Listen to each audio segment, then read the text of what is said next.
Welcome to the Property Couch, where each week you get to listen to two of Australia's leading property experts. Bryce Holdaway, co-host of Location Australia on Foxtel's Lifestyle Channel, and Ben Kingsley, chair of Property Investors Council of Australia and the 2014 and 2015 Property Investment Advisors of the Year. All right, folks, you're on the Property Couch, where each week Ben and I bring you the insider's guide to property finance and money management. Hello, Ben. Hello, mate. Money management.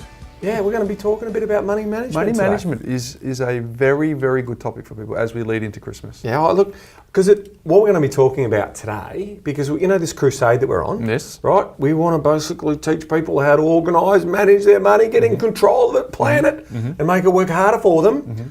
Today, we were talking before, and I thought, we need to share stories. We do need to share We need to share money stories, right? Because what we've noticed in terms of the people that we talk to, are you going to talk about this? Are you sure you want to talk about this? Well, I know we're going there because we are going to share stories of money. No, surely not. Nobody talks about money. Yeah, we're going to do it. We're going to do it today because if we can get it out in the open, guess what? We're going to lead by example. We've got to lead by example. All right, so now, we're going to get a bit vulnerable. We're going to tell some vulnerable stories. We are too. But first of all, I'm doing the Mindset Minute. Remember last week I promised you. So my family and I went... last week I'd forgotten, so I'd prepared this morning and then old mate had remembered, so well done. So we went off to the Invictus Games. You did? Okay, so... and you know, my son Jack's got dwarfism, so obviously he's got short stature, but it doesn't define him, and he's able-bodied and so forth. But he's got challenges, right? You know, the height challenges, reach challenges, all those things. And so Jane, my beautiful wife, decided that... And some things you wouldn't even think about too, Ben, I've got to say, because obviously I've spent time with your lovely family, but I go to your house and I realise you've had to accommodate... Stools everywhere, steps taps, everywhere. Toilets, everything. So it's stuff you don't think of. No, that's right. And so, obviously these soldiers, these people have been impacted by war, both physically and also mentally. And, they're overcoming it. They're getting on. They're sort of going forward. And when I was we went and saw 3 events. We had the swimming on the Wednesday night. We did the wheelchair rugby, which was a bit of fun. Wow. And then the final session, which was the basketball, wheelchair went basketball. To the basketball. How good would that be? It was great. It was great. Megan and Harry just happened to walk by us. Oh, we'll get to that. Yeah, I didn't take any photos, didn't take any... So folks, just to fill you in, Ives and I were talking to Ben the other day and he goes, oh yeah, Megan and Harry, they were... and like about he was 3 metres away. 3 metres away. So Ivis's eyes light up. She goes, oh, this would be wonderful. Let us have the photo so we can put it on socials. And you said what? What's that got to do with us and money management? I think they've got a bit of money. I think they're all right. So you couldn't have just snapped a quick photo? Got a few properties. they got a decent portfolio over there in England. Yes. Receive a little land tax royalty as well. You're just humble, aren't you, Ben? Just like you don't. Even if it's royalty, you don't even text message me. So why would you even take a photo? I'm going to shout out Harry. Great idea. Yeah. Great idea. Obviously, you got the sense that this was really important for all of the competitors, in not just for obviously the competition, but also just purpose, right? This has given them a bit of purpose, things to focus on. I mean, post-traumatic stress disorder is a serious thing, right? It's massive. These people get to see things that you and I would never ever want to see. You should not see them. So shout out to them. Now, what I did notice though was there were a couple of slogans, sort of value sets, and that's what I wanted to share today in terms of what I saw. So there was 2 that caught my attention, and that was I am the master of my fate. Like it. And the other one was I am the captain of my soul. So I just feel that they speak volumes for the fact that, if I can be in control of my mindset, my state of mind, and I can, basically see forward, hence the purpose of, these games are annual, so that's also good. So these people get to meet up, share stories, create memories, and compete. And some of them are incredible. Like, there was an English guy, no legs, 1 arm, and he swam freestyle with 1 arm, right? And so that's incredible. Impressive. Super impressive. And an Italian guy who who basically had very limited movement of his upper arms, physically dragged himself through the water, right? Won the gold medal. So, very emotional stuff. So it was really good. So, thanks, Jane, for organising that. And it is inspiring too, isn't it? Because you think it gives you a bit of perspective, right? And 100%. Yeah. So there's a surfer with one arm. She's still out there, and I can't even surf with two arms. So it's great. It's just unbelievably amazing. Their disabilities aren't defining them. Their state of mind, they're trying to overcome. And I think really, when you see that, and that was the message for our two boys around, that we have the choice. We can get busy living, and focus on that, or we can check out. And these people you're about to pull out a Shawshank Redemption, but I won't go there. Leave that for the book. Yeah, but that's the truth. So there we go. So there was my mindset minute. So thank you for those organisers in Sydney for putting on a good show. I enjoyed it. Thank you for filling in the mindset minute, Ben. I appreciate that. It was a nice armchair ride for me. I think people who live the best lives are the people who tell the best stories, and so it kind of sums up what you said. The story that you tell yourself in your head. And the classic example is when you have two people born to a similar father, and I'm not going to go into specifics, that's true. And one succeeded beyond all belief and one failed beyond all belief, and they both said, well, what do you expect with a father like mine? Exactly the same father, and they told themselves different stories. So, look, I am a big believer that you create your own destiny. There's no doubt about it. What's your destiny? I think it's just about, I'm on trying to understand life and trying to understand purpose and basically giving back.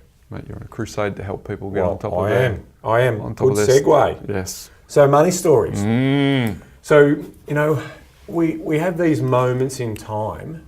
And I was trying to work out, where did my interest in money? So just before we move on to today's topic, Ben, we've got a couple of shout outs. We're going to do a really cool summer series, and what we want to do is we want to hear from the folks who've listened to our podcast, and we want to put them on and we want to showcase their transformation, Ben. So people who have implemented the principles that we talk about. Just a very, very clear message.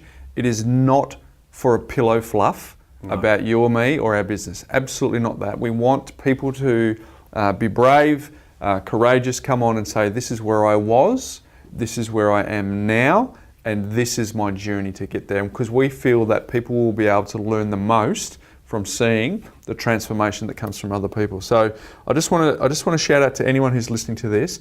We will be very gentle. We will look after you, because I know there's a lot of people who would want to tell their story, but they get a bit frightened about how they'll sound on the podcast, being interviewed by you and I.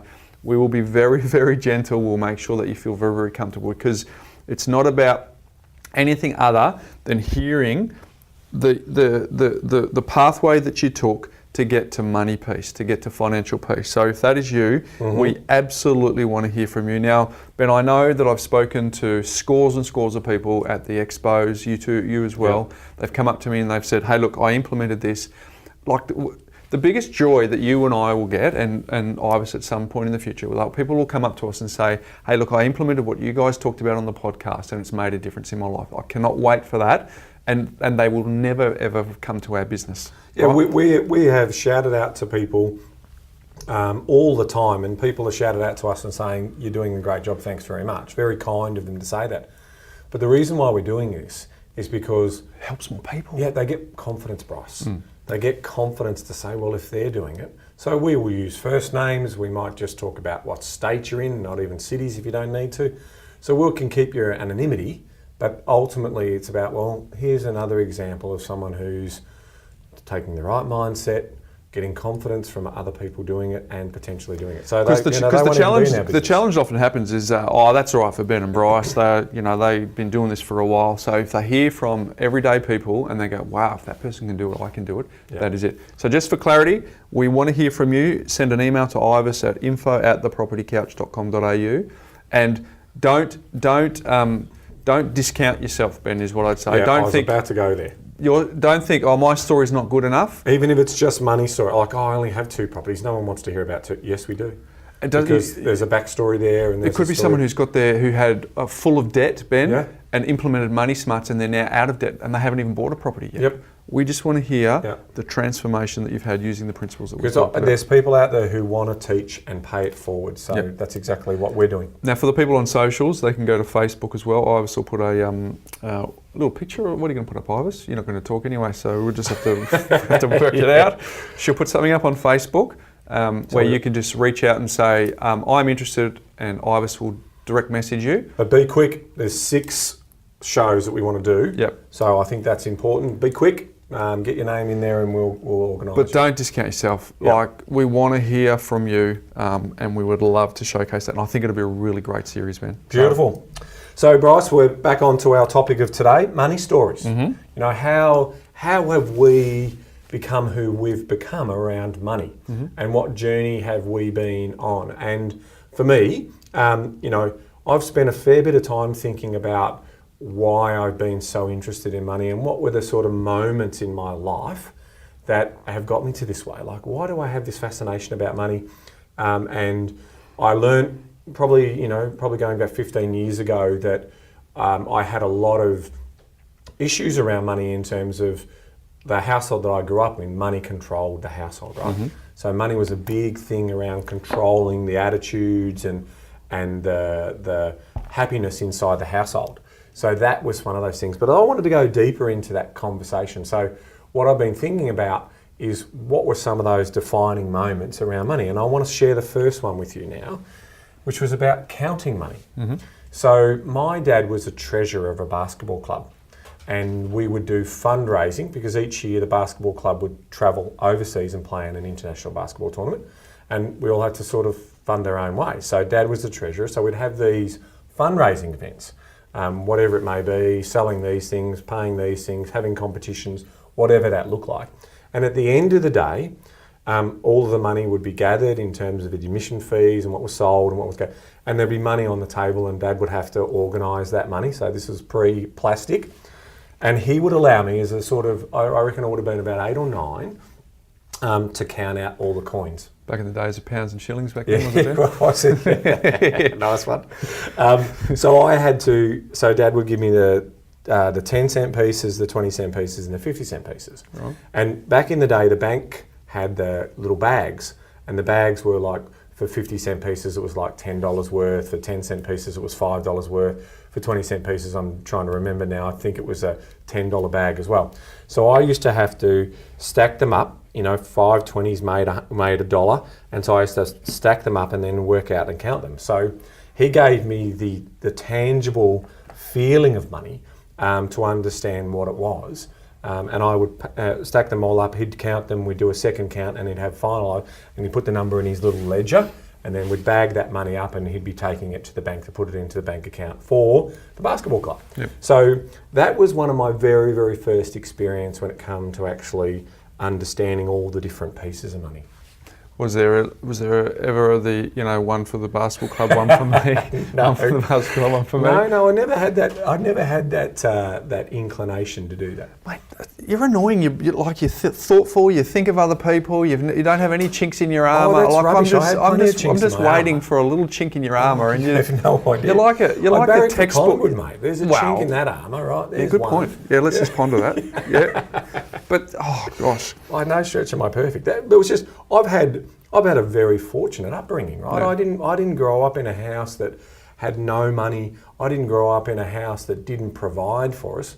But I had lots of life experiences. My parents were in the airline industry, so that allowed me to go and travel a lot. So I saw opulence and great wealth, but I also saw incredible poverty. I saw people living on the stuff. How old were when you were first exposed to that? Probably, I reckon, when it hit me, like in terms of when I could gather it, was probably when I was 10, 11, 12. Yeah. No arms, no legs on a board, right, skating around with a stump. Like in Asia, I've been to Asia, 30, 40 times, right?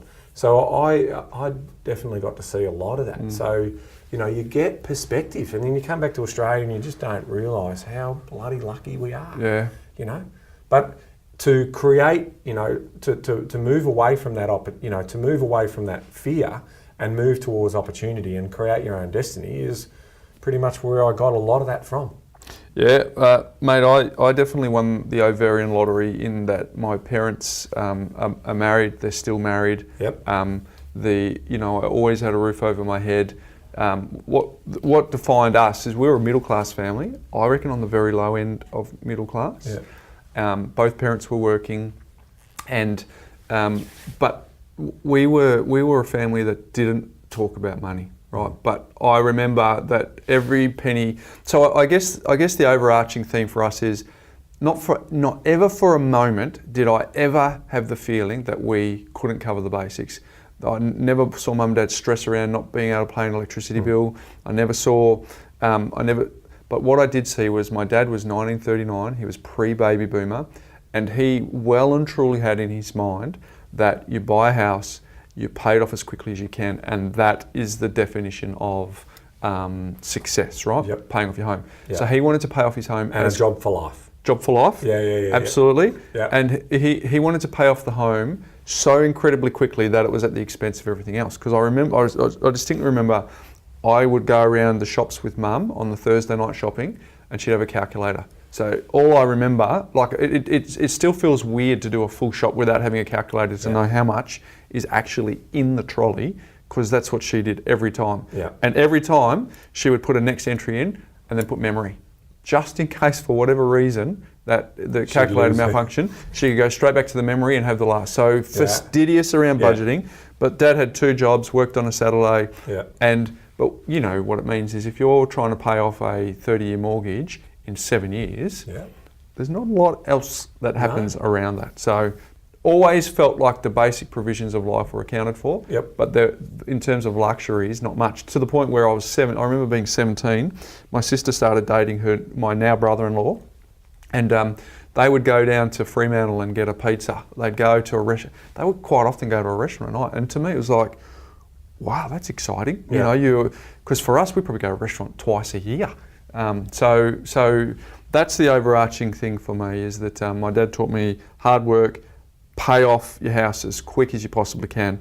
But the third bit is we don't have any conversations around it. It's in a dark, it's in the corner, in the dark. We don't have any light in that section. And if there was any money worries in the house, it wasn't part of the conversation with me. So Bryce, my parents last Friday celebrated their 50th wedding anniversary. Ooh. Yep, so we went up to Yarrawonga and shared it with them on the weekend over the Melbourne Cup long weekend. Well, it's not really long weekend, but if you take Monday, it is. So we went up there and shared that with them. But I now talk about money with my dad, right? Only he's got an interest. He wants to know about how the business is going. This is how it goes, right? It's like, why aren't you doing too much? Oh, you've got a bit on, Ben. Do you need to go any bigger? But I enjoy it, right? And Dad enjoys watching what's going on, and he had some opportunities when he was younger to leave Ansett and take on a business opportunity, right? But he didn't take that leap of faith, right? So there was a challenge there, and I was trying to wonder what that was. Now, my grandfather on my dad's side, because Dad's a single child, right? So my grandfather was a prisoner of war in the Second World War for 5 years, and he came back to Australia late, but also broken-hearted. Now, that's a bigger story because he was engaged to marry someone before he left for the war, and unfortunately she was told that he was killed in battle, and so she went and married somebody else, only to find out that he was still alive. That's the Tom Hanks movie. Yeah, well, it gets better. So 51 years later, they eventually get married. But that's not for this podcast. Wow. That's a family story. So it's a pretty cool story, right? That's a really cool story. But when my pop came home, he married my grandmother, who unfortunately she was a smoker and she died when Dad was 18. But she was pretty hard from all accounts, and he was also, struggling with this whole idea of war. He was shot once in Egypt, and he was captured in Italy, and he was in a prisoner of war camp in Austria for that. So it's got to have an effect on you, right? So he was also. So they had a little fruit and veg shop in Reservoir, and all of Dad's friends had bikes. Like Dad tells this story now, where they all got bikes and so forth. He didn't get a bike, right? And Pop didn't have enough money to necessarily getting a bike. So whether it was Pop teaching him the value of money and it's hard earned, he had to go to the tip. And so what he did is, over the course of 3 or 4 months, he went to the tip and found different parts of the bike. So he got a frame, and then he found some wheels, and he started to build his own bike. When he finally built the bike, Pop went and bought him a bike. So it's like, Was there a life lesson there? Well, there may have been, right? So, but what I got from that, my dad worked 37 years, 3 jobs for 37 years. Thanks, Ivis. Oh, Ivis, did you hear that, folks? The text message? That's a T-shout right there. So I get a sense from that's what drove my dad. Yeah. And same thing. So he was obviously, I think, born in 47 or whatever.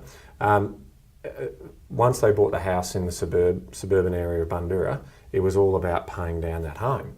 But mum, she's not a numbers person. She's got unbelievable recall when it comes to names and things like that. But when it comes to money, not really her strongest point. So from that point of view, she was raising 2 boys. Dad was never home. He was working forever. And that was the other memory I had. So I had memories of sitting so we did talk about it, but it wasn't talking about it. I was like, Ray, I need more money. The kids have got school fees, blah, blah. And Dad going, so it was just, because Dad was on a mission, right, to retire at 55. Yeah. And Mum was, on a mission to make sure we had enough. And that, and we weren't talked about in the school of the kids who didn't get anything. So that's another memory for me, and that was probably one of the more driving memories, because that was pretty consistent in the household for several years there. As I said, celebrated their 50th wedding anniversary. They saw past that. Mine did that last year, 50 last year. Yeah, so they saw past that, and they're still, happily married. I still, money is still an interesting topic for them, because Mum still loves to spend, Dad still, has that concern to save. Yeah. And now he's interested in holding on to his money to pass it on to us. Yeah. And I'm saying, don't do it. Oh. Just don't do it. I had that conversation with my dad last year. I said, Dad, why don't you, because my sister's got some properties over there, right, in Perth. So we're trying to say, why don't you just sell the house, go and live in one of Lisa's joints, and then you and Mum just dine on the fruit of your labours for the next. We don't want anything. And he's like it was the swiftest response. It's like, son, I'm probably going to go first. So I'm going to make sure Mum has a roof over her head. So and shut the conversation down so quickly. So you can't be a prophet in your own village. Dad, Dad, get out there. You've got a fair bit, right? You're going to be all right. You didn't expect to live past this date. You always told us you'd be dead by this date. So I'm saying, move on or spend it, it's a running joke, of course. But ultimately, that's the point. But they're very proud men, right? Yep. Obviously, exceptionally proud men, and they don't show emotion. Well, yeah, Dad still talks to me about earning a threepence and a shilling, and he had to empty the dunny carts, and and we're talking 1939 he was born. My dad, you just raised another good story for me in terms of Dad used to talk about how when he was doing his apprenticeship, that he was on bugger all, right, no money at all, and all his mates had left school a year or two earlier, and they were labourers. Right, and so they were earning almost 3 times, and they, back in the day, you're going out to the nightclubs and you're enjoying yourself, you're driving your cars. Dad can't even afford a car. So, but ultimately over time, guess what happened? His career moved forward, and he eventually became an engineer, controller, ran a team of 30 or 40 people at Ansett, and he was earning 3 times what they were earning still as labourers. Right? And when they were labourers, their backs were going, and they weren't employable.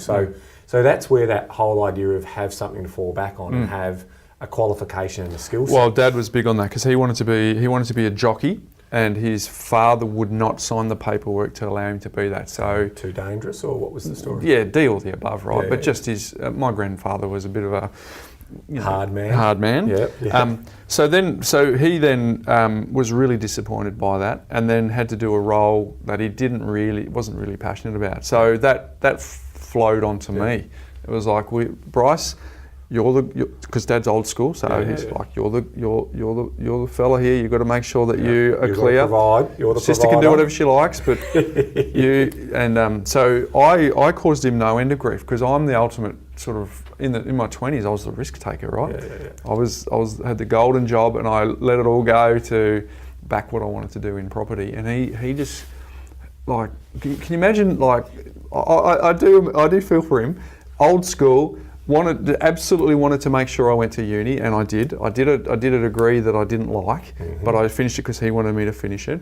And then I'm in a chartered accounting firm in West Perth, which is just, can you imagine the barbecue chats for mum and dad? He's made it. He's now a chartered accountant, and I'm leaving and I'm starting this little property business on the side. And he's like, the colour goes out of his face, and so I get it, right? Because to him, and I remember him saying to me, son, don't get yourself in something that I've got to dig you out of, right? Yeah. Because there was no entrepreneurship in our family. My auntie had a news agency. She lived in Darwin, so she was totally invisible to me. But everyone else was job, right? Everyone traded time for money. They had the JOB. Yeah. And so what was interesting is the conditioning I had. You have a job, you stay at it, you don't experiment, you've got to buy a home, you've got to pay it off as quickly as you can. So these were all the beliefs that I had to overcome. And I've got to tell you, they were difficult to overcome. And I probably went the wrong way in certain parts because I had success with property early. I thought I was a big wheel too early. I started spending money way too early. and then I hit the GFC with some incorrect properties and a debt level that was, because you remember when GFC hit, interest rates went up first before they went down, and so I paid the price for trying to overcome that conditioning and probably went down the wrong path. Yeah. And thankfully I'm like rock solid on what I know now. But those foundational, paradigms that I was given early were don't take any risks, and I took heaps in my 20s. Well, this is what, we don't fall too far from the tree, do we? So my dad was never, don't try it, son. It was like, are you sure? Yeah. There was just that, are you sure moment every time, and how's it going? Yeah. You all right? Yeah. Now, he's that provider, right? So you always know that if something went wrong, he'd be right behind you. But, if I came back and said, oh, Dad, I've just blown 250,000, you'd be like, no, that was a stupid idea, right?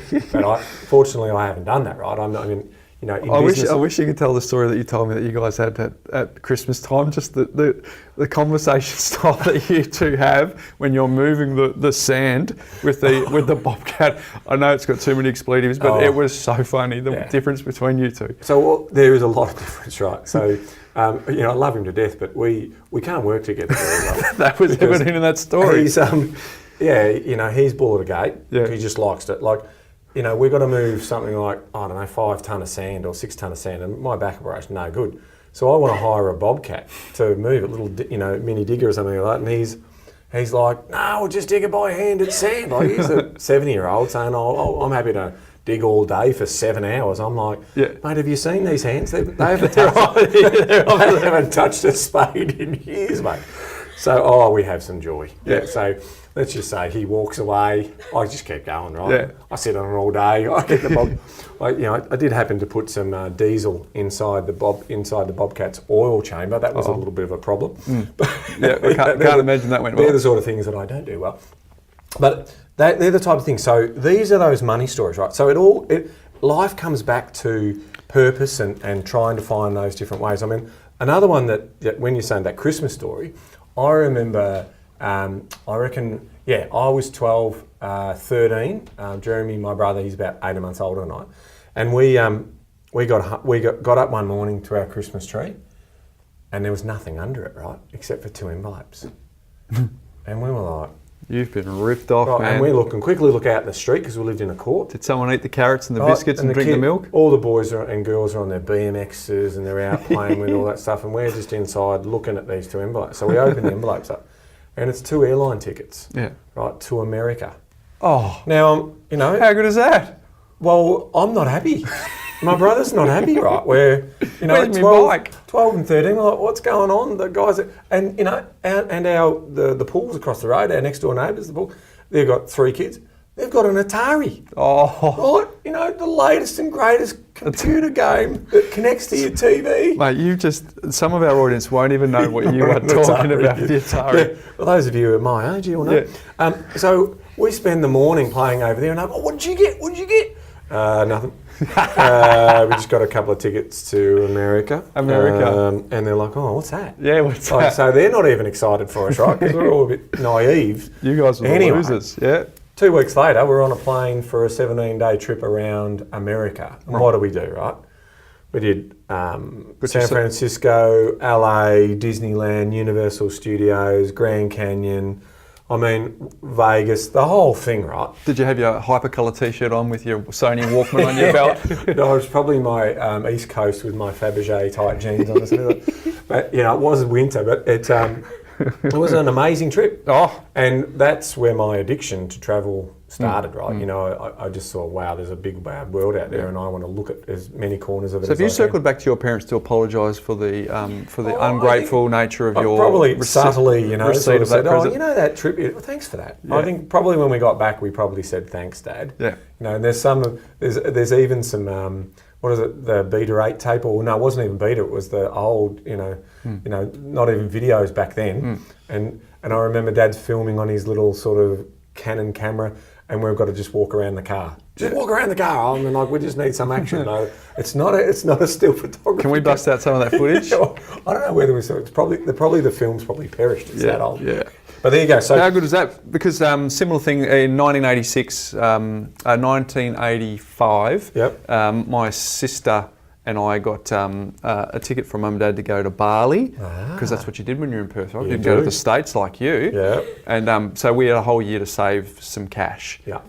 So my mum and dad always gave us a goal to save for something, right? Yeah. So I still bring a little bit of that into 2018. Andrea sort of chops me out on it because the boy's uncle had an Xbox he wasn't using, and he goes, I can give it to the boys. And I'm like, all right, we'll wait for Christmas. And Andrew's like, why are we going to wait for Christmas? He said they can have it now. And I'm like, well, we've got to give them something to build up to. So I still bring all my old 1970s into the table. So cutting back to the US story, we still did it on a budget, right? Yeah. So Dad, we fly sub-load because Dad's in the airlines. Yeah. And then when you're in the airlines, it means standby, right? So you don't have guaranteed seats, and then when you get to America, because Avis and you haven't grown out of that. You're still doing that. We get a budget car, like you get a discount on the car, and then we had to stay at the travel lodges all around the US because there was a deal between Ansett and the travel lodge, so everything was on the cheap, right? But looking back, that would have been an awesome adventure, surely. Well, I suppose it focuses on the point. The essential things we needed on that trip, in other words, transport, just needs to be safe, right? It doesn't need to be the best car to get us around. The accommodation, well, really, we're not going to be spending much time in the room. Nope. So all it needs to make sure is clean sheets, not no fleas in the bed. Right, that was it. So we were staying in motels, not hotels. So that allowed the budget to accommodate. Did you bump into Chevy Chase? National Lampoons. That allowed the budget to allow us to go to Disneyland, Knott's Berry Farm, Universal Studios, and do all the things that gave us the wow factor, the experiences. And I think that's the message. And I've learnt from that, right? Because again, you heard a couple of weeks ago, I don't drive a fancy car. All the things that I spend my money on is about creating experiences as opposed to material things. Yep, very true, Ben. So I guess I'm just trying to find the origin of where I was interested in money. I've gone back as far as being in my grandmother's backyard, maybe 6, 7, 8, where I just wanted to work it out, like just the basics of it, but how you have a business. I always wanted to do a business. So I was always interested in the idea of accumulating or being successful with money. And I don't know, that's as far back as I can go. I don't know if you've got any further back, but which sort of led me to, I was always, I studied accounting. I've tried about 6 or 7 network marketing companies. I've been involved with property. I'm a property investor myself. Obviously we're building a business here. I'm just intrigued by commerce. Yep. But when I was at uni, I went and worked at the casino, right? At the Burswood Casino before it was Crown. Yeah. And that was interesting because you got paid a fair bit of money for work that doesn't require any sort of technical background, and but I saw a lot. And I remember my first shift that I was working, I was one of the video attendants at around the pokies where someone pressed the button, I'd go and pay them out, I'd fix basic machine faults. So I was always around dollars, and I remember walking in and someone, this woman had hit 10 out of 10 keno, $1 million. Just screamed the joint, right? I just remember the energy. The energy. She just got up and ran. I'm thinking, I would have been hugging I wouldn't have been off and running. They took her into security and made sure that she got that money paid out. So I saw some things, but what was interesting, and some people might find this intriguing, was there was a bank of machines, right? And so I got to know mathematicians, because I was working on a Saturday night when the place was buzzing, right? So people would come up to me and they'd ask for, I used to have all these little tokens in my pocket, and they give them a token. It means they could cash it in for a coffee. So they knew that. So these guys knew the system. They'd come up to me and start chatting. And then they'd go, we're going to take out this whole bank of machines. And there would have been 20 machines, 10 one side, 10 the other. And it had 7 out of 7, 8 out of 8, 9 out of 9, and 10 out of 10 poker, right? And they knew mathematically that at some point the jackpot was mathematically made sense for them to get it. So they would pay university students to sit on the machine, give them money, and all the university students would be doing is they'd be reading their textbooks like this, and they'd have the machines fully loaded, and they just go maximum bet, draw, maximum bet, draw. They weren't even looking at the screen, maximum bet, draw, right? Because what would happen is they knew that, say the jackpot was 730,000, they knew statistically it would cost them 350 to get it, and they knew that it would take them up to 3 weeks to get it. So they would just occupy this bank of machines. So whoever was the winning machine would get, so if it was 736,000, they'd get 10%, so they'd get 73,000. Wow. Plus they had all the money to spend, plus they'd pay them $10 an hour. Wow. And we're talking in the 90s, when $10 an hour is pretty good for a uni student. Absolutely. To occupy it. And so I was working this out, right? And I watch it, then it goes off, and then all of a sudden it's just like, as soon as they win the jackpot, it's just everyone stands down, everyone just moves away. So I'm chatting to them, and they go, why don't you come around to my house? So I go around to their house in Bull Creek, because I lived in Bibra Lake, and they taught me how to card count. So now I know how to card count. So then when I was dealing as a croupier, they'd come up to my table, and what they want is a slow dealer, right? So I would deal as slow as I could. Because you were, legally doing the right thing. No, I was doing nothing wrong. It just made it interesting, right? Cool. And what happens is they'd have someone up in the screens, they'd call down to the pit boss. The pit boss would say, the card counters are on the table. They'd take me off the table, and they'd get the most senior card counter on that table who would be able to go really quick, cut the shoe in half. So, but it's interesting that I just was exposed to different ways, but I also saw people come in on a Saturday night, Ben, and then I'd clock on for my shift on Tuesday, see the same person with 3-day growth, spent all their cash putting mortgage payments on. So I will never ever have a problem with gambling, ever. No. And I know some people do have a problem, and it's serious, and you've got to treat it seriously, but I've seen it from the other side. My dad worked at for the West Australian TAB, and every Saturday morning, because of the time difference in Perth, I'd wake up and they're off and racing, because he didn't bet much, but I hate the horses, and now I hate gambling. So, well, the poker machines, they're calibrated, right, to pay out. So if you're going to a standard hotel in most centres around, and there's poker machines in there, they're calibrated to pay out 87 cents of every dollar. So that means that every dollar that goes in, they make 13 cents. Government gets a lick of the ticket, but that's it. Inside Crown, my understanding is, well, the reason why they can have so many machines is they pay out 92 or 93 cents in every dollar. Right? So they need volume going through. But everyone's going to say there's a good chance of it. No, the point being is the longer you play, mathematically, unless you dominate, as you say, that stack of machines, you won't win. You can't win. No, it's impossible. Because the point of the story, you're right, because as soon as the casino knows that you can beat the house, so what happens is they would give a photo of these card counters and fax them.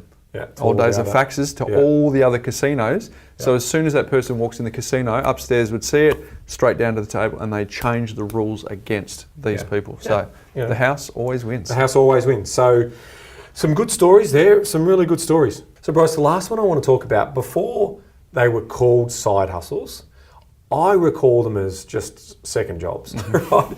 Or doing hobby work and getting paid for it, right? So if you want to, we're talking about, borrowing power challenges and so forth. getting a second job is probably one of the best ways in which you can improve your chances. If you are really serious about your purpose and your desire to affect change in your life, my dad did, as I said, 3 jobs. He cleaned factories every night and morning before he went to work, and he also on weekends cleaned for a shop fitting company, and so they used to do fit outs in the shopping centres, and they also did fit outs of schools. So when they did a build, he would come and do the builder's clean, right? So it's a messy job, windows, floors, the whole lot. And that's how he was able to pay off his home and retire at 55. Dad splurged a little bit in resi property, did a joint venture in resi property, and also tried to speculate in some land in some commercial area. But most of the time, they didn't bear fruit. His share portfolio did bear fruit. We were fortunate enough to have a couple of people. We had a stockbroker across the road from us and someone who worked in the ASX. So from that point of view, they were trained up in terms of the work that they were doing. And so Dad's share portfolio did reasonably well. But in terms of some of his property executions, they weren't great. And I don't know the true answer of this, but I just felt that he just didn't do enough research, right? He just didn't spend the time in learning the craft. It was more of, everyone's buying property, let's go and buy a property and let's rent it out and let's see how it goes, right? So that was the challenge. But I definitely see people doing side hustles, online businesses, just different little ways in which they're creating a little bit of extra money. It makes a difference. Mate, it makes a huge difference. It's actually easier than ever now, because remember the old days you had to crush the aluminium cans, put them in a bag, take them up and you get 60 cents a kilo. Did you do that as a kid? So we used to collect the beer bottles and the aluminium cans. Yeah. So that was probably where I got my dad's, once I understood what money could do for me and once I knew that was basically how the world moved. I mean, at the end of the day, it is so true. Money makes the world go round, right? I've talked about it. It is the biggest commodity on the planet. It dwarfs every other commodity. If you ultimately can get in control of it rather than you controlling, it controlling you rather than you controlling it. Did I get that around the right way? Who knows? Who knows? People know what you're talking about. That's where you have that accelerated understanding to break free of being controlled by money. Ben, it's easier than ever. You think about what we had to do. We had to take the bottles up the shop. We had to do the aluminium cans. We had to wash the car. Now you can you can look in the shed and go on eBay. You can actually go on eBay and buy someone's the whole garage stuff and then break it into pieces and sell it on eBay. Resell, tidy it up. You can drive an Uber. You've got a car. It's heaps easier of side hustles out there ever for a side hustle. But as you say, you've got to be connected to your purpose and your why. Interesting stuff. So, folks, why did we talk about this? Because Ben and I wanted to model that you need to be having these conversations within your own families, within your own partnerships, so that you can shine a light on this. Because the old generation, it was something that they didn't talk about. They did it and suffered on their own. Whereas going forward, clearly, we hope that our book is going to have those conversations where you can control your money, Ben.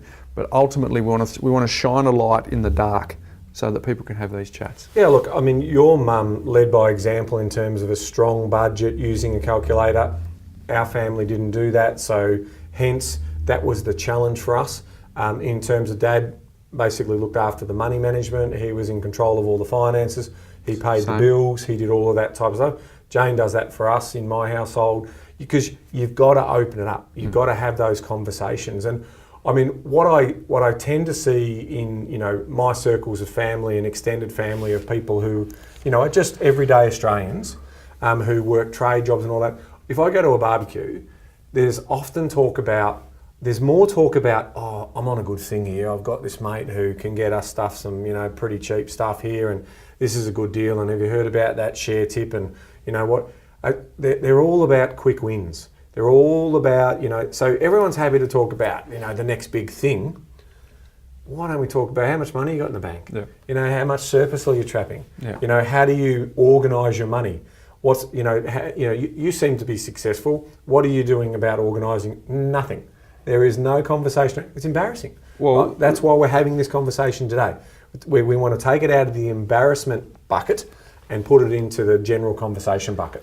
Ben, when I was doing the keynotes in New Zealand a few weeks back, I had 2 spots. I had one in the morning and one in the afternoon. And I can tell you without a shadow of a doubt, when I started talking about the principles of the money smarts, I could hear a pin drop. Everyone was just intrigued about how, because what we talk about is really simple, right? They were intrigued. So people have got an appetite for it.